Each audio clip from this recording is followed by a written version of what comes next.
So I have on the call with me today my mom and dad, Terry and Elizabeth Cassman, who are somewhat famous because they are coronavirus survivors.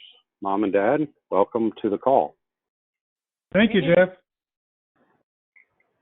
So you all had thousands of people praying for you around the world. I think 5 continents. We now know that people were praying for you. Don't know that there were folks in Antarctica or Africa, but literally thousands of people, many of whom you would recognize from my page, but many of whom that you've never met, I've never met, we wouldn't know. In fact, Mom, I think you heard from Emma, my daughter Emma, that a friend of hers had asked how you all were doing. So word travels fast in the Catholic world. Yes, that's true. So and I think every single person. I'm sorry, Mom, go ahead. I think every single person that said a single prayer for us, I think I might have died if it wasn't for that. Well, that's wonderful. So, and what a great day we're getting together by this conference call. We're recording this on Quasimodo Sunday. For me, that I went to Mass in the Old Rite this morning, and you all are celebrating what today? Divine Mercy Sunday. So what a perfect Sunday for us to be talking about this and talking about prayer. So everybody's really curious. How did this come to be? What were your first symptoms? What was it that made you think the very first moment, I think I might have the coronavirus? Well, I'm going to go first because I was the first one to get it. One of my colleagues at work is the one that I believe I got it from. She got it from a friend of her, from her sister who was visiting from New Jersey. And my first symptom was slightly elevated temperature and this cough that you hear me struggling with. Slightly elevated temperature and a cough. So, Mom, while Dad's getting a glass of water or a cup of tea or whatever, what you noticed those symptoms, I'm sure, when he came home from work. There must have been a point in time you noticed he had a cough, a little bit of a temperature. So tell us what you saw with him and then what your first symptoms were. That's correct, Jeff. He was sick on Saturday and Sunday with a fever, slight fever, and this bad cold cough. So on Monday, he went to the walk-in clinic and got tested for this virus. And I totally expected to get the virus as well because I had been home for 2 or 3 weeks quarantined myself, and my only contact had been with your father. So on Tuesday morning, I think it was Wednesday morning, on April 1, I woke up with a headache and the slight fever. And I went immediately to the same walk-in clinic, Bandy Clinic here in Bellevue, and was tested. And that night, I got my results. Your dad already had his, that we were positive for this virus. And so Dad, if you're back, had your symptoms gotten worse between the time you first experienced them, let's call it Saturday, and the time you got your test results back, let's call that Tuesday, I think, had you gotten worse? No, I had not gotten any worse. But Mom, obviously, you had gone from you didn't feel anything. Something had happened with you. Could you review what your symptoms were, or were they the same as Dad's? Oh no, my symptoms were totally different than his. I had headache, fever, nausea, which resulted in some vomiting and diarrhea, and I just felt terrible all over, aches and pains. How would you, Mom, since your symptoms are so much worse, how would you compare it to like the flu? Usually, if I've had the flu, it's more like just having a cold and a cough and feeling achy all over. This was a lot worse, and because I had some vomiting and diarrhea, I got dehydrated, and that's the main reason why I asked to go to the hospital. You want me to tell about that? Well, yeah. Let's, Dad. You don't get sick very often, and Right. and yet for some reason you went to get tested on Monday. What was it that caused you to go get tested as opposed to just thinking, oh, I've got a cold? Because of my employer. Okay. My boss was already sick. She'd already been tested. She was positive, and they encouraged me to get tested. And so, Mom, you were in a situation where you had already seen that happen, and now you were feeling these symptoms come along, so you were already thinking, I've probably got the coronavirus. Yes, when I woke up with a fever and a headache, I was pretty sure, but I didn't expect to have all the different symptoms than your father did. I was really sick, and he didn't seem so sick. So I wasn't very happy about that. What kind of? Go ahead. Go ahead. I was just going to ask, what kind of vitamins were you on, if they were different between the two? Because a lot of people are, they've been reading, I've been taking vitamin C and vitamin D in extra doses. Other people are doing all sorts of things, zinc and so forth. What kind of vitamins were you all taking at the time that the first symptoms came on? Well, we both take a handful of regular vitamins, and also we started that airborne vitamin C supplement. I started giving it to your dad right away, 3 or 4 days before he got sick, and I was taking them just in case. I thought that would really help us. I can't say that it helped me at all. Yeah, I take a multivitamin.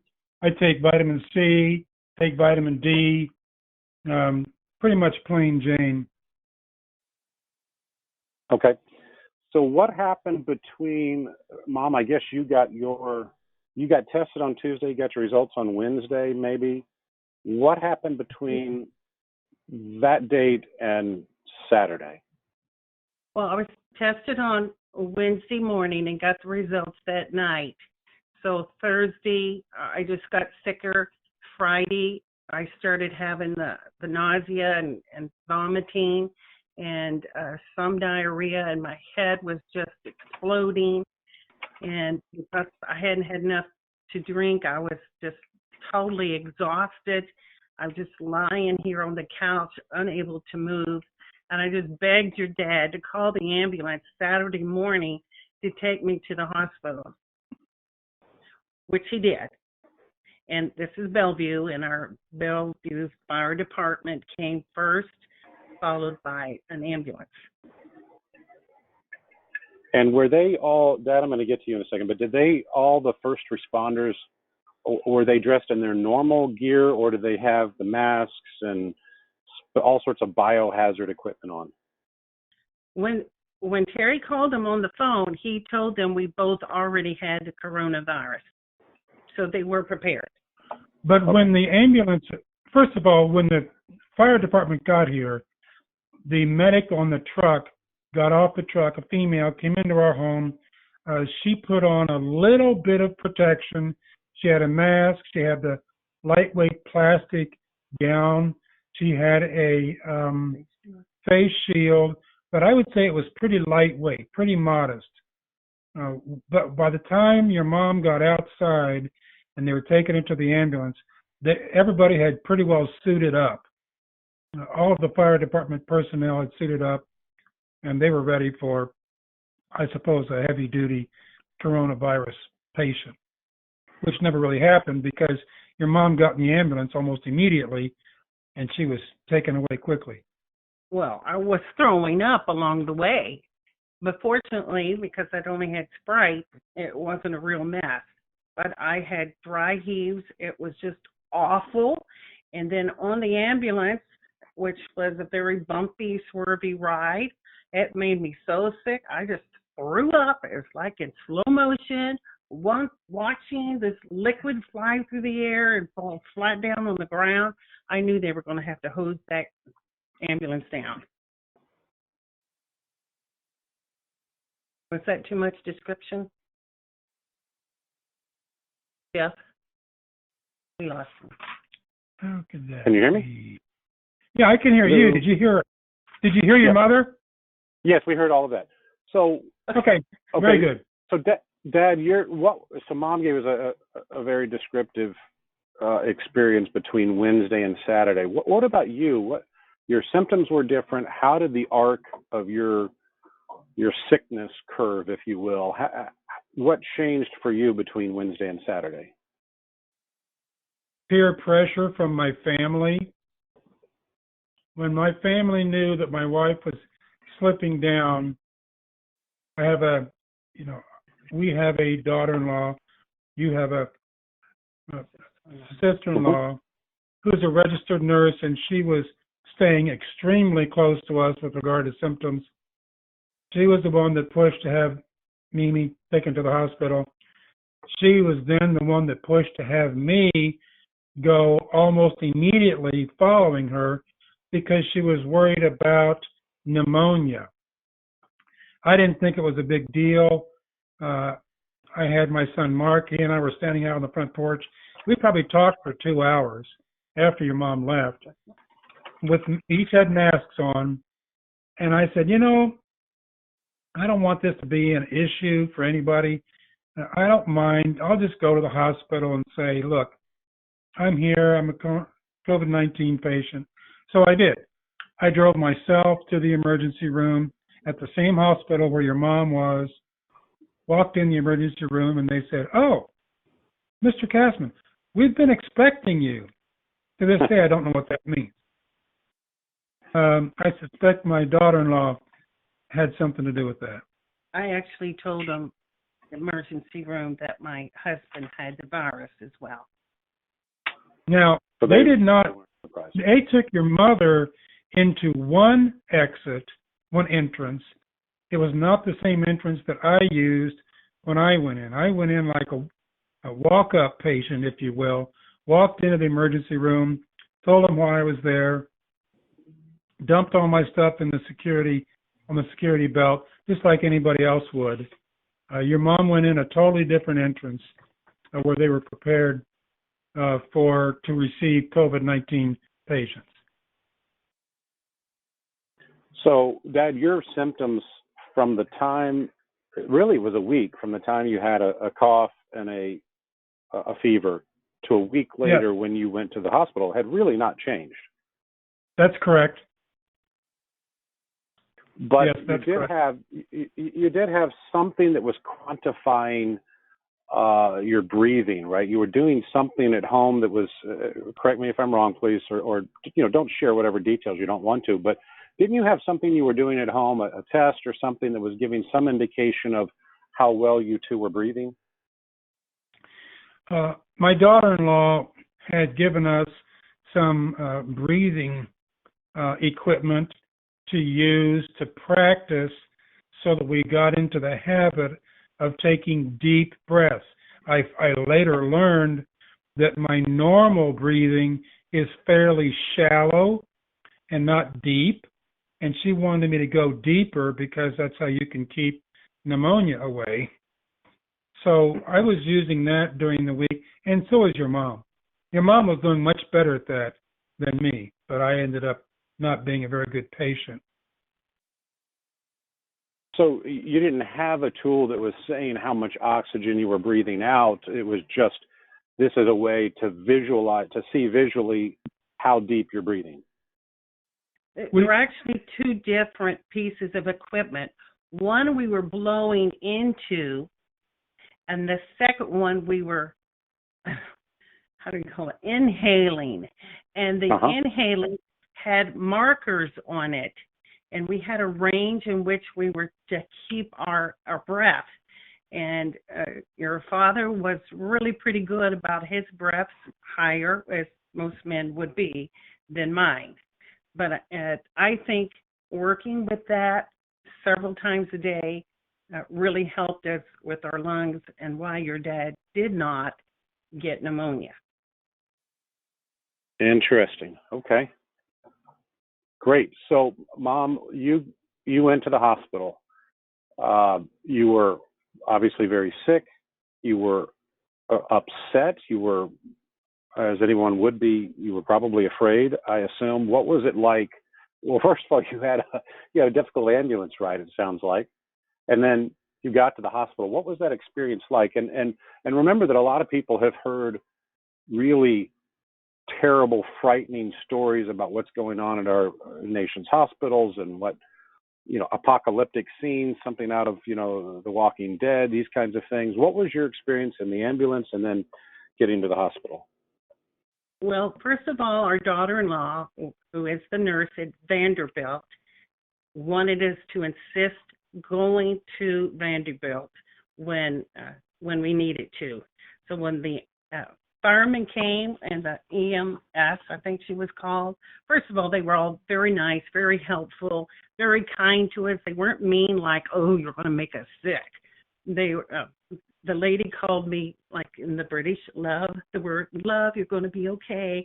She did my blood sugar. She took my blood pressure, all those type of things. I never opened my eyes.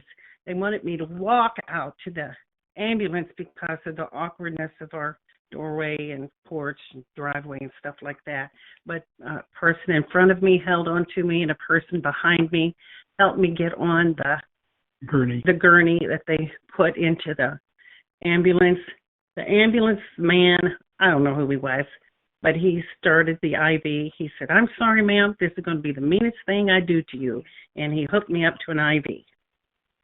And then I threw up. Now, you've crawled across a parking lot before to give birth. So how did this compare to that? I was a little more cognizant the delivery than I was getting into the ambulance. I wasn't even fully dressed, I don't think, and I wasn't worried about it. They just wrapped me up in sheets and put me in. And you really felt bad. I didn't say goodbye to your dad, or Mark was standing right out there beside me trying to give me encouragement. Bless his heart. He was a little hero. And the swerving and the bumpiness of the ambulance, I just thought I was going to die from the nausea of it. And like I said, they had to clean up the ambulance after I left. I'm sorry to hear that. Now, my little brother Mark was there. Why didn't he pick you up and carry you to the ambulance? Oh, he wasn't there quite in time. He'd pulled up just about the time I was on the gurney. And so he was telling me everybody loves me and everybody's praying for me and I was going to be okay and just keep breathing. Yes, all of your children knew it at that point, what was going on, and the word was starting to filter through all of the different channels and the grandchildren and so forth. So by the time you got in the ambulance, you already had a lot of people praying for you. I don't know how Mark got there in time. I told him. He must have been flying to get there in time. But anyway, it's right. Your dad said I went into a different entrance at the hospital. They were totally prepared for me as a COVID patient. Lots of doctors and nurses were fluttering around me. I really wasn't all that with it, so I'm not sure. But they asked me a lot of questions and did my vitals and decided I did need my oxygen, I think, was 84, and it's supposed to be over 90 or 100 or something. It's supposed to be in the 95 plus range. Yes. So they did give me oxygen right away.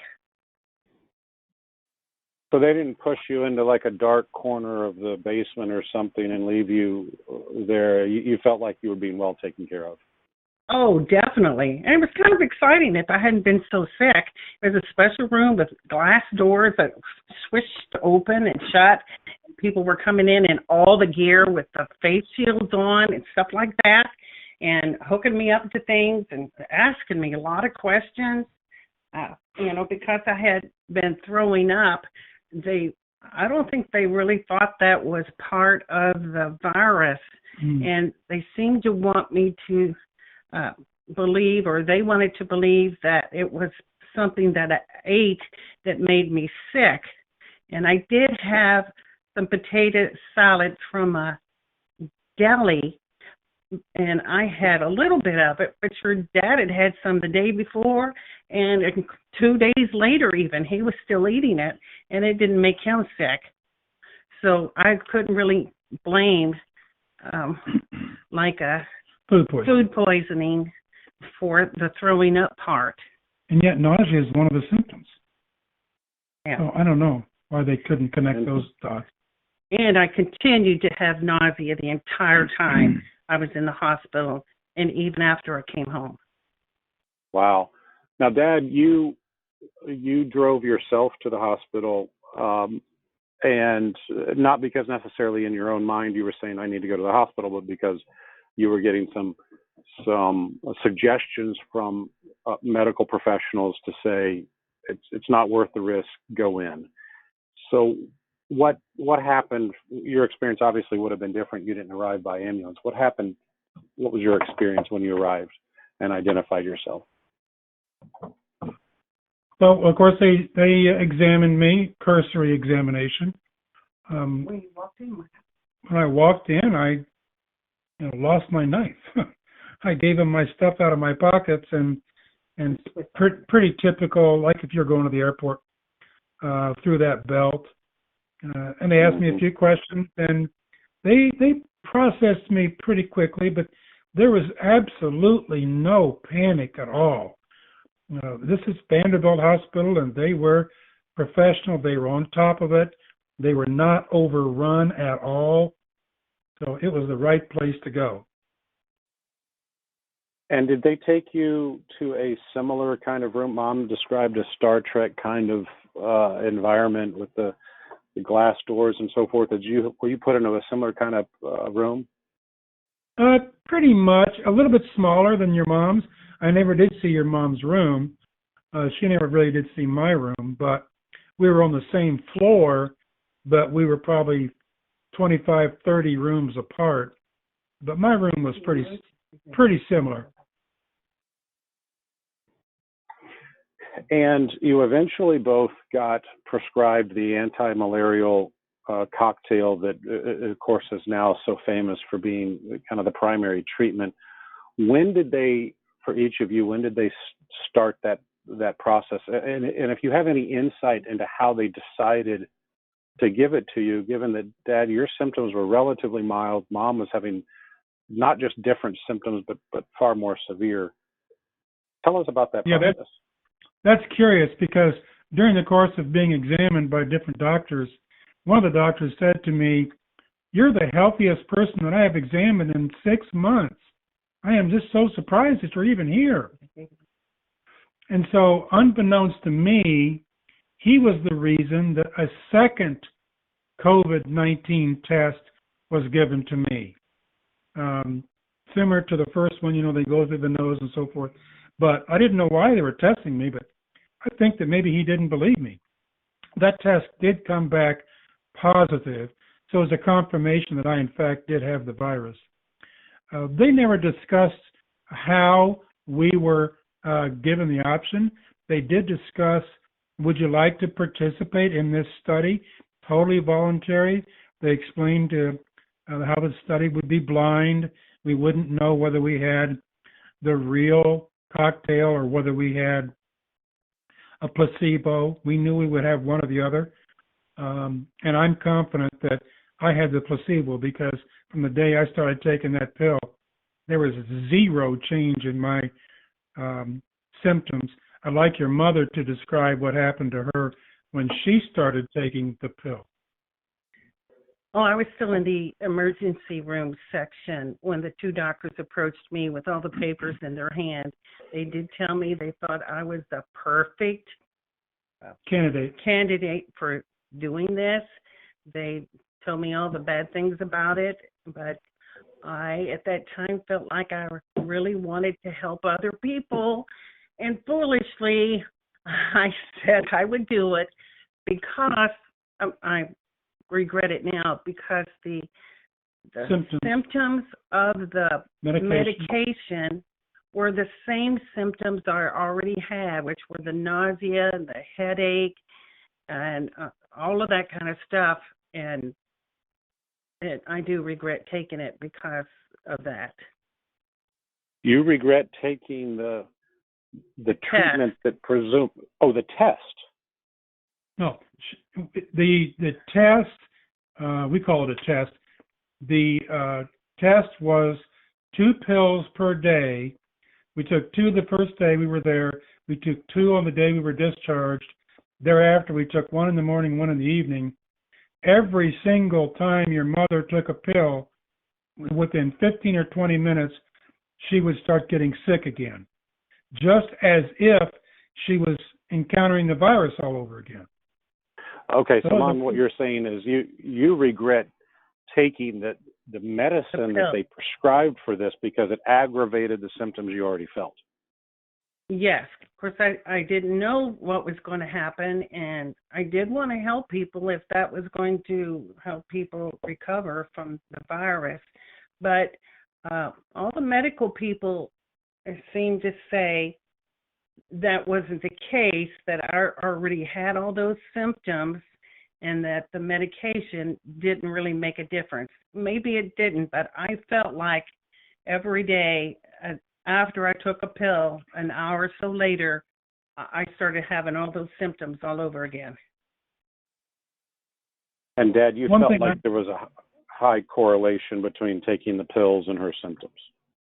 Absolutely. One thing I should add here is, as a result of participating in this study, Vanderbilt set up a home health care service. A nurse would come out to our home once every day to check on us, collect our vitals, and just ask generally how we were doing. This was funded by the people that were behind the anti-malaria drug test. So we had good care. It was every day they were here to check on us. Yes, and everybody at Vanderbilt were the nicest people. I was afraid they were going to be kind of mad at us for being sick and exposing them. These people were so gracious. They smiled at us, patted my hand or held my hand with gloves, of course, and tried to make me as comfortable as I could be. And then these home health nurses were the same way.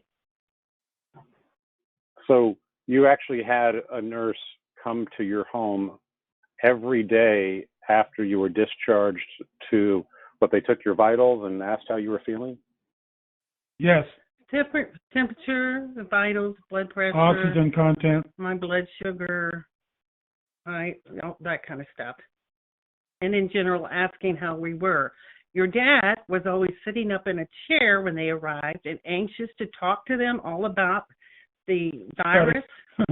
And I was lying in bed in the dark, and I didn't even want to roll over for him. Yeah. And Mom, you mentioned, go ahead.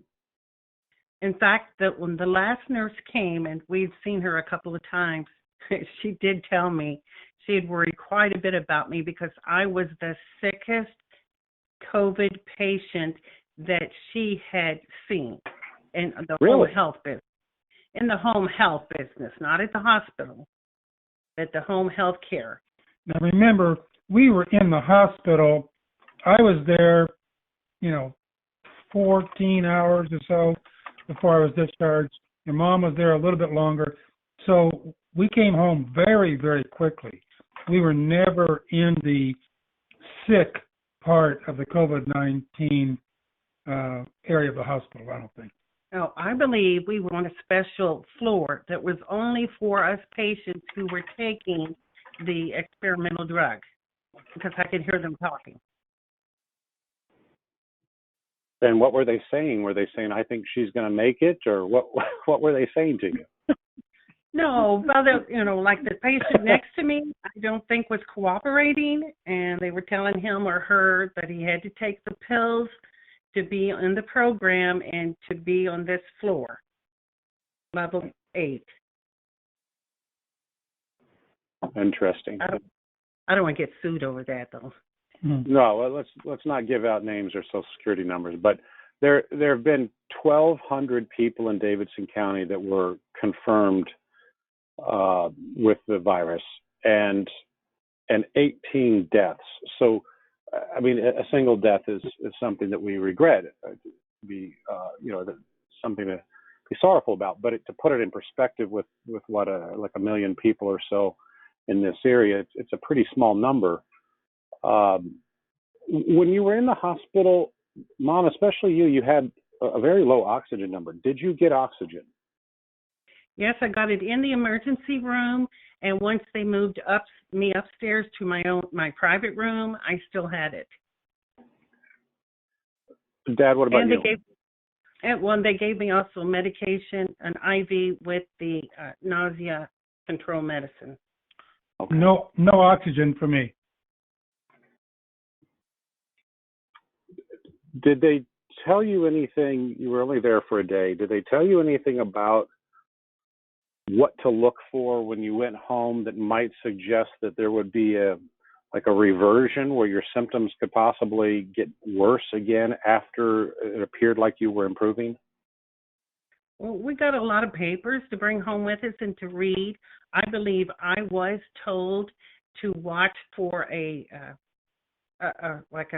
second round of it being bad, but your dad doesn't think he did. Well, because he was the healthiest man they'd seen in 6 months. There does seem to be some, like, 2 peaks in this virus, and the first one, Dad seemed to be right on track, but now we know that Dad's going to the hospital wasn't so much correlated with the symptoms, but with outside advice and influence and so forth. So you've not experienced this. I got really bad, and then I got better, and then all of a sudden I was really bad again. Neither one of you, it sounds like, experienced that. I agree. That's correct. Because Mom, Dad's always better. I was always sick, and he was always better. It was not fair. Well, maybe there's something about the way he's living that you should look into more closely. So here's a question. Did they tell you anything about whether or not you should expect to be immune from this virus? Like when we get, chicken pox or whatever, we tend to be immune from getting it again. Or do you think you might be just as susceptible now as you were a month ago? No, they never said anything about being immune to it. And do you have any recurring symptoms at this point? Well, let me back up. Do you feel like you're fully recovered at this point? If you're asking me, no, I am not recovered. And I probably won't be for a couple of weeks. I'm totally exhausted still. I can get up for a couple hours and do the dishes and start the laundry. Then I have to go to bed again. I would say for myself that the only residual symptom is I have a cough, which we heard earlier during our call. And like your mother, I'm fatigued more than I normally would be at the end of a workday. Let's say I work until 4:30, get home here about 5:30. I normally come in and I've got some degree of energy. These days I have a little less. So the thing that's hanging on is fatigue. I would say he has a lot less energy. He comes home and because I've been half sick and can't get things done, I'm expecting him to have some energy to do a few things, and he is not able to, and he's not capable of it. I'm not blaming him directly, but I can tell that he doesn't have the energy for it, so neither one of us are getting things done. Well, we'll get some people over there to help you, but I think it's important for people to recognize that you both had relatively mild symptoms. Mom, I know you don't feel that was the case, but compared to what some other people do, where they feel like their lungs are on fire, they're put on a ventilator. I mean, it becomes really serious. Yeah. You all came home from the hospital. Has it been a week or has it been longer than? I think it's just been a week, right? Yes, a week from coming home from the hospital. Right. So you've had it for basically 2 weeks. You've been home for a week, and still you're nowhere close to back to normal. Right. That's correct. But you've finished your the anti-malarial dosage that you were prescribed. Yes. I think that was only 5 days worth, wasn't it? I think it was 8, but we took 2 days worth while we were at the hospital. Yeah. And then we finished it up. Yeah, we're done with the anti-malarial. Yes. So we don't really know if either one of us actually had the medication. I might have just been that sick anyway. And of course your dad wasn't sick at all. Right. So my understanding is the way those things work is 50% of all people might get it. I don't know who makes the decision, but theoretically you both could have gotten it, or neither one of you got it. Maybe you both got placebos, but I don't know if there's a physician at Vanderbilt that makes the decision blind, or if they look at the underlying symptoms and say, hey, these people are actually not that sick, let's give them the placebo. I have no idea. It should probably be random. There are I read the study will explain it to you. There are people, of course, that know who got what. Nobody at Vanderbilt knows who got what. Nobody at that level. And then your dad had no symptoms, and then all my symptoms were the same, just worse to me. So I don't think anybody believed one way or the other. So, Mom, you talked a lot about, we've just got 2 more questions.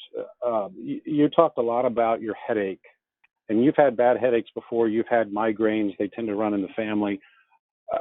Put this in perspective for us in terms of that, you said that terrible headache that you had. How did that compare to bad headaches you've had before, or allergy headaches or migraines?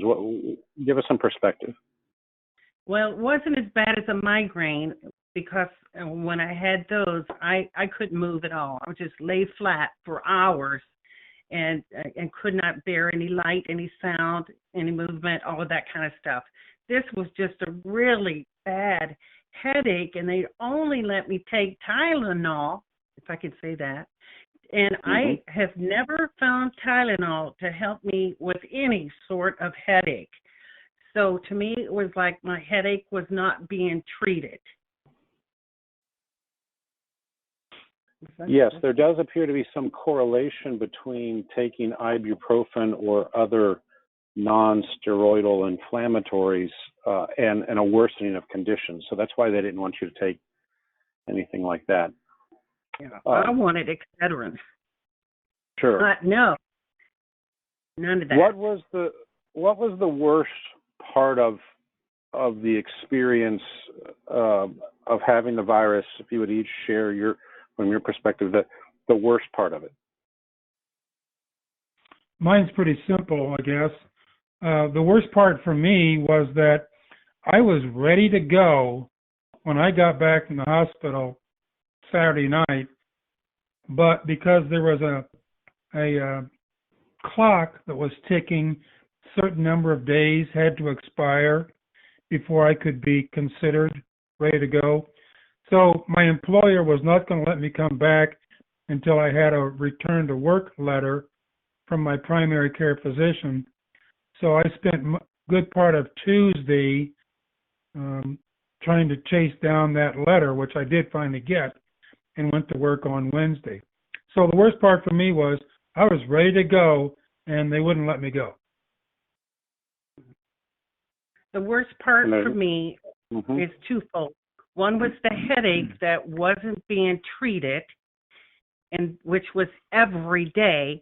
And secondly was the nausea, which gave me dry heaves because we were only having Gatorade and crackers for 10 days.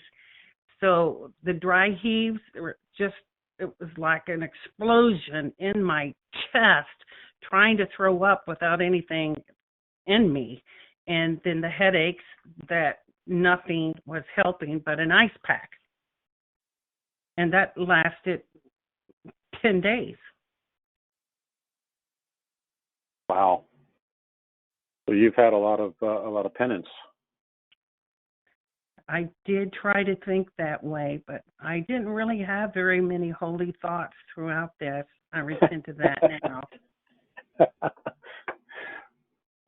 Sometimes the pain can be so severe, it's just hard even to formulate those thoughts. What? So this is final question. You've had very different experiences, and you've been able to watch one another go through this. You know that the virus is real. You've experienced different, I'll say extremes, but extremes within the mild variety of it. What do you think about the shutdowns, the quarantines of healthy people, all the businesses that are shut down, all the things that you're aware of out there? Given your perspective, share your thoughts about that. I'll go first. I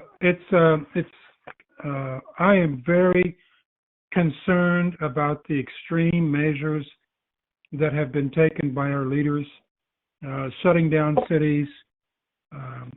I understand the quarantine if there's a legitimate reason to quarantine a group. Say somebody in the household gets sick, quarantine the house, but you quarantine the whole town. So I think that we've gone too far, and we're not going to be able to recoup a lot that has been lost. Your mom's got some strong feelings. Yes, if this virus was attacking children and babies instead of old people, I would agree with what is happening, because you do everything to save the future, and children are the future. But since it's mostly old people with underlying illnesses and other unfortunate people, young or old, that have medical problems, it doesn't seem right or fair to make the entire country suffer for us senior citizens. If I died, I would not be complaining. I wouldn't complain now if I had a death sentence. But for millions of families to lose so much, their income, school, where you can't go to church, there's no groceries, all of that seems to be way out of whack with old people dying. And I love my mom and dad. They're still alive, and I hope they don't get it. But it's not the same as a 3-year-old getting it or a 12-year-old getting it. That just seems to not be the right thing to have done to cause so much suffering that may not ever be recovered. But I hope people aren't going to hate us for that. Well, it sounds to me like you're saying that there's some value to having lived a very full life and being, let's just say, approximately 70 years old, and confronting these things with, I assume you've gone into this with, you've had ready access to the sacraments your entire lives and so forth, and you understand that I'm at the point in my life where death is closer than it was yesterday. Yes, but I am angry that I couldn't have a priest give me the sacrament of the sick or anointing of the dead, whatever that one is. I mean, not even a drive-by type of thing, and because the government wouldn't allow it. Cut your access. Cut off your access. Yeah. And I don't think that's right either. I don't think priests should be put in jail because they're having an outdoor mass for people to attend and have social distance or wear a mask. That's just not very logical. And we don't know the numbers. We don't study analysis. Does that make sense? Yeah, go ahead. This is just our homegrown opinions. Sure. Well, you all are pretty rare. You've gotten the virus. That by itself, most people don't know anybody who's gotten it. And then number two, you've survived it, and you're in that age group where you're the most vulnerable, and so your perspective and your opinions are very valuable. I want to thank you for taking the time out of your Divine Mercy Sunday afternoon to talk with us. Is there anything else that you wanted to say about this? Not about me. Let's not broadcast that, but to say about this subject to the people that are listening that we've not yet covered. Oh, I just want to thank you, Jeff, for having so many friends on Facebook, that thousands of people all over the world have prayed for us and for other people that come down with this, that there's so much generosity in people with their prayers that they would think about us as individuals and offer that up for us. I appreciate what you did so we can benefit from that. Thank you. You're welcome. Got anything to add to that? No, I can't add anything. Thank you. Well, and don't forget that you all were very blessed to receive. You had masses being said for you while you were in the hospital. Several priests of the Society of St. Pius X and Father Stephen Gideon, the pastor of St. John Vianney here in Gallatin, Tennessee, and of course Father Forsyth, and the vicar there, and Father Shannon Collins at Our Lady of Lourdes up in Covington. So those priests jumped, put you all at the front of the line, so to speak, for those masses while you were in the hospital. Well, it made a difference. Thank you. Jesus. I love you. I love you, honey. Bye-bye. Bye-bye.